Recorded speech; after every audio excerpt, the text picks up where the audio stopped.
جگر گوشہ تاجدار گولڈا شریف محترم المقام پیر سید علی جنید الحق گیلانی صاحب سے کہ سر آپ تشریف لائیں اور اختتامی دعا فرمائیں، اور اس کے ساتھ ساتھ سید التجا حسین کاظمی صاحب، سید ساجد گیلانی صاحب اور سید اسد گردیزی صاحب کے بھی ہم شکر گزار ہیں کہ وہ آج کی اس محفل میں تشریف لائیں۔ حضور پیر سید علی جنید الحق گیلانی صاحب۔ جن حضرات نے بھی جو پاک کلام پڑھی ہے، درود پڑھا ہے، زبان سے کہہ کر ہاتھ کے اشارے سے پیر صاحب کی ملت کر دیں۔ پیر صاحب تشریف آ رہے ہیں۔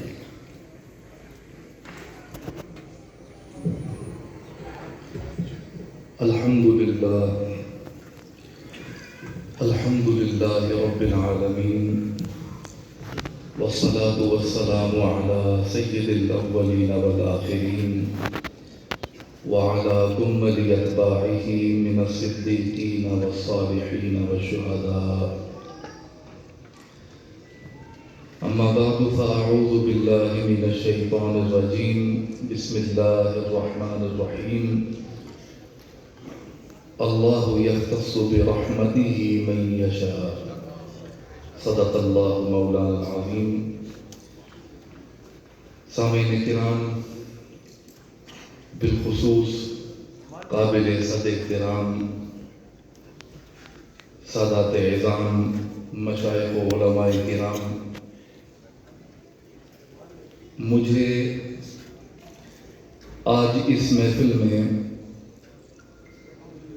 شامل ہو کر نہایت خوشی اور انبساط ہو رہی ہے، اور اس کی بنیادی وجہ یہ ہے کہ یہاں اہل علم حضرات کی کثرت ہے۔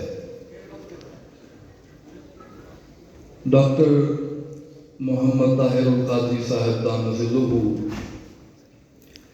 آپ سب احباب بلکہ عالم اسلام میں یہ ایک جانا پہچانا نام ہے، اور ڈاکٹر صاحب نے جو اسلام کی خدمات پیش کی ہیں اسلام کے لیے، وہ رہتی دنیا تک اپنی نظیر آب رہیں گی۔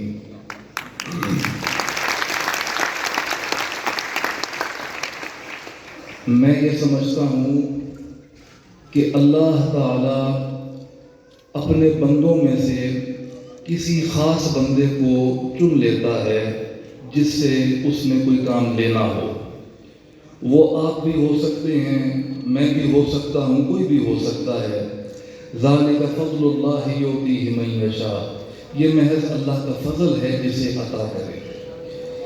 تو اللہ تبارک و تعالی نے ڈاکٹر محمد طاہر القادری صاحب دام اللہ ظلہ کو چن لیا ہے اپنے دین کے تحفظ کے لیے۔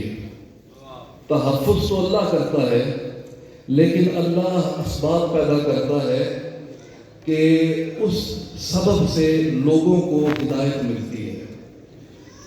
آج جن کتب کی تقریب رونمائی ہے، میں وثوق کے ساتھ کہہ سکتا ہوں، ہر چند کہ میں نے ابھی انہیں مطالعہ نہیں کیا، لیکن طاہر القادری صاحب کی جتنی تصانیف میرے مطالعے سے گزری ہیں، ان سب کو پیش نظر رکھتے ہوئے میں یہ بات وثوق کے ساتھ کہہ سکتا ہوں کہ یہ نہایت مستند کتابیں ہیں۔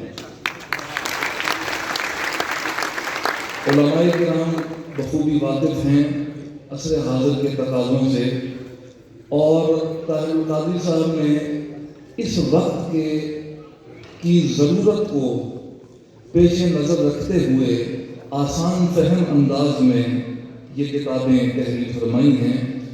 علماء کرام، طالب علم حضرات جو مدارس میں پڑھتے ہیں، ان کے لیے بھی یہ گراں قدر خزانہ ہے۔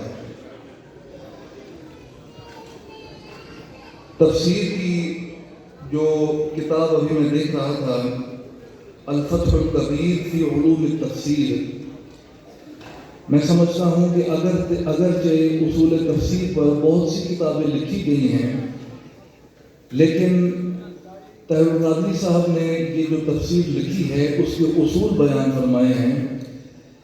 بالیقین ان میں بہت احسن و اکمل انداز میں اصول کو مبرہن کیا ہوگا. اور میں یہ سمجھتا ہوں کہ یہ طاہر القادری صاحب کا اپنا ذاتی کمال اگر کہا جائے تو یہ بات ٹھیک نہیں ہوگی.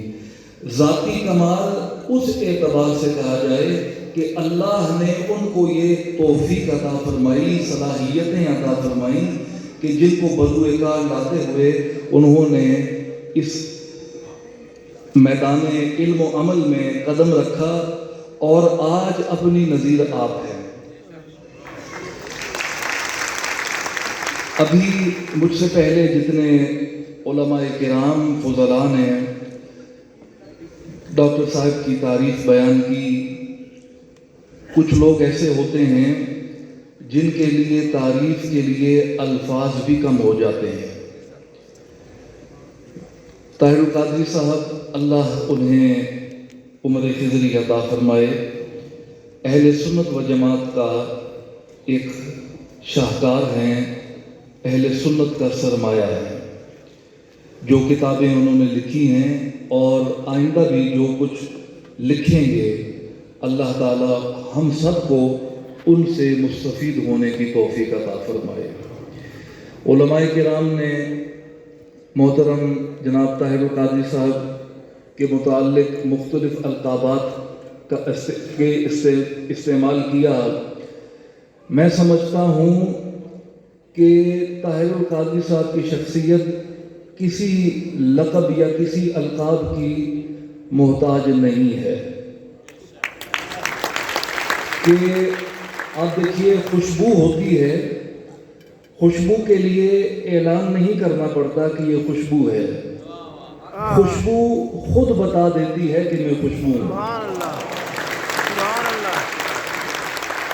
اور امام الامہ، شیخ الاسلام، یہ تمام القابات اپنی جانب ٹھیک ہیں، لیکن سب سے بڑا لقب جو میں سمجھتا ہوں طاہر القادری صاحب کو نصیب ہوا اور حقیقی معنوں میں نصیب ہوا، وہ القادری نسبت ہے. نسبت حضور غوث اعظم رضی اللہ تعالی عنہ سے، اور اسی نسبت کا یہ حاصل ہے کہ اللہ تعالیٰ نے طاہر القادری صاحب سے غیر معمولی کام لیے. اور اس کے بعد میں یہ سمجھتا ہوں کہ طاہر القادری صاحب کا جو عقیدت و محبت کا ہمارے آقا و مولا سیدنا محمد الرسول اللہ صلی اللہ تعالی علیہ وسلم، آپ کی اولاد پاک، آپ کے اصحاب، آپ کی ازواج، جتنے بھی یہ طبقات ہیں، ان کے ساتھ جو خلوص والا محبت و عقیدت کا تعلق ہے، اس نے ڈاکٹر طاہر القادری صاحب کی شخصیت کو مزید نمایاں کر دیا ہے.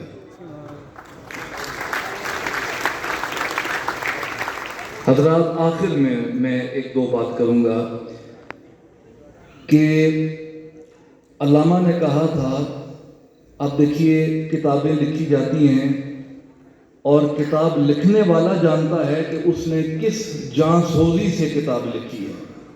بڑا مشکل کام ہے تحقیق کرنا، لکھنا، کیونکہ وہ تحریر جو ہوتی ہے انسان کی، وہ رہتی دنیا تک باقی رہتی ہے. تو علامہ نے کہا تھا کہ یہ ذکر نیم شبی، یہ مراقبے، یہ سرور، تیری خودی کے نگہباں نہیں تو کچھ بھی نہیں. سبحان اللہ.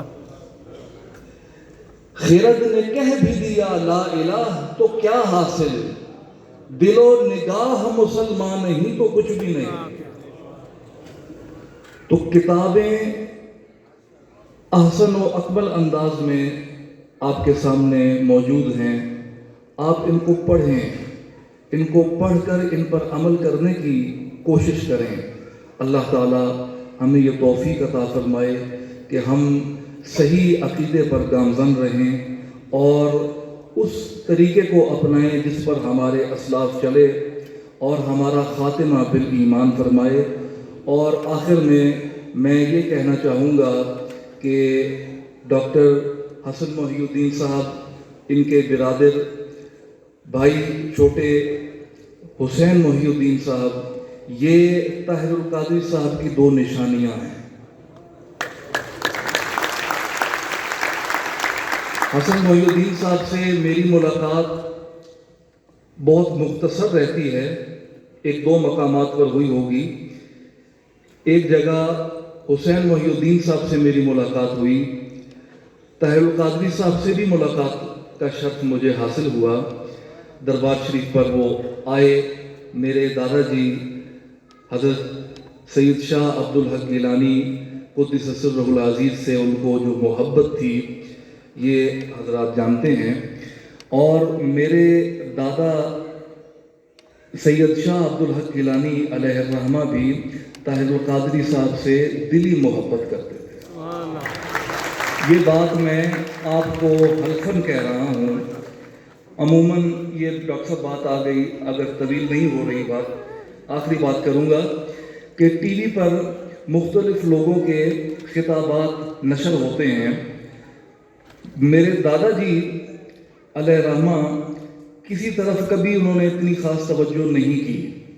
وہ دور تھا جب کیوں ٹی وی پر ڈاکٹر طاہر القادری صاحب کا بیان نشر ہوتا تھا تو آپ اگر آرام بھی کر رہے ہوتے تھے، بستر پر لیٹے ہیں، آرام کر رہے ہیں، لیکن کان میں ہلکی سی آواز پڑ گئی کہ بیان طاہر القادری صاحب کا ہو رہا ہے، تو آپ فرمایا کرتے تھے کہ آواز اونچی کرو ٹی وی کی۔ تو آپ بہت توجہ کے ساتھ اور محبت سے خطاب سنا کرتے تھے۔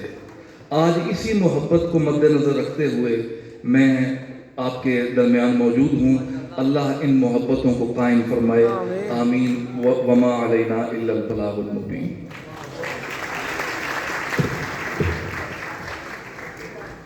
پیر صاحب دعا فرما رہے ہیں، اللہم ربنا آمین۔